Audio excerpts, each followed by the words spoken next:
Well, we're in the cooking corner now today, joined by Erin Barnhart of Panera Bread, making broccoli cheddar quiche bites. Welcome back. Happy New Year. Thank you so much. Happy New Year to you. This is a super easy recipe, and I was just talking to Mike, and we said we love the broccoli cheddar soup, so you can't go wrong. Oh, yeah. No, you can't. It's really simple, but it comes out looking, you know, kind of cute. Oh, for sure. And this is different than some quiches you might have because this has a nice little like crust around it. Exactly. So we're using a crescent dough. So usually when you buy, like if you're going to do crescent rolls and you buy just the little tube of dough, they're in the triangle shape. You can get a crescent dough sheet. So this comes in just one piece that rolls out. If all you have are the triangles, just kind of pinch the little seams together and that'll work just the same. Okay. So we start with that, and we're going to use a 24 mini muffin pan. So we want to cut our dough sheet into 24 pieces.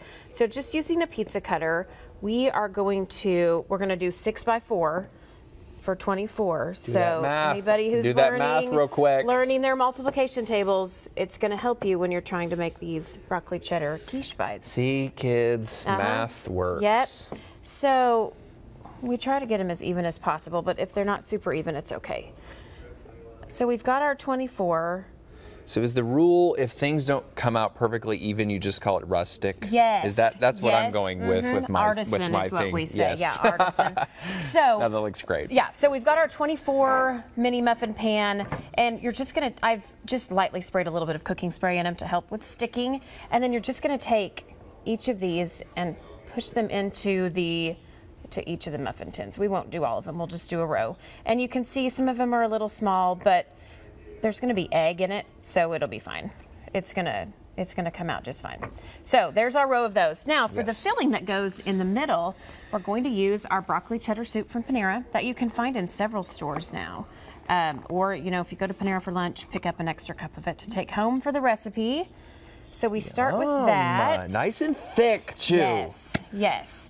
And then we're going to add about 3/4 of a cup of sharp cheddar cheese, shredded. And you can buy, of course, pre-shredded cheese, but I find that it melts better if you shred it on your own. If you buy a block of cheese and shred it on your own, it melts a little bit better. Oh, that's a good tip. So then I've got a couple of tablespoons of diced red pepper. And you know, you can add whatever other ingredients you want. Bacon would be a good suggestion if you wanted to try that. And then just 2 eggs. So these will kind of help hold everything together. So then we mix all of that together.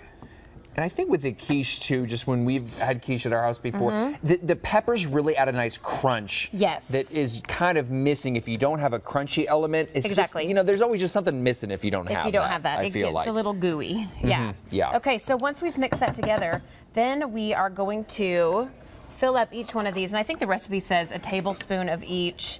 And then once you get these all filled, you pop them in the oven for 375-degree oven for 15 minutes.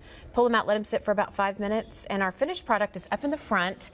And, you know, they look good, they taste good. And I've just got a green salad with our Panera balsamic vinaigrette. And you're good to go. Perfect. Look like a nice brunch. Yeah. Anything you want to do with those. These are quiche bites. And you can check it out at newson6.com/recipes.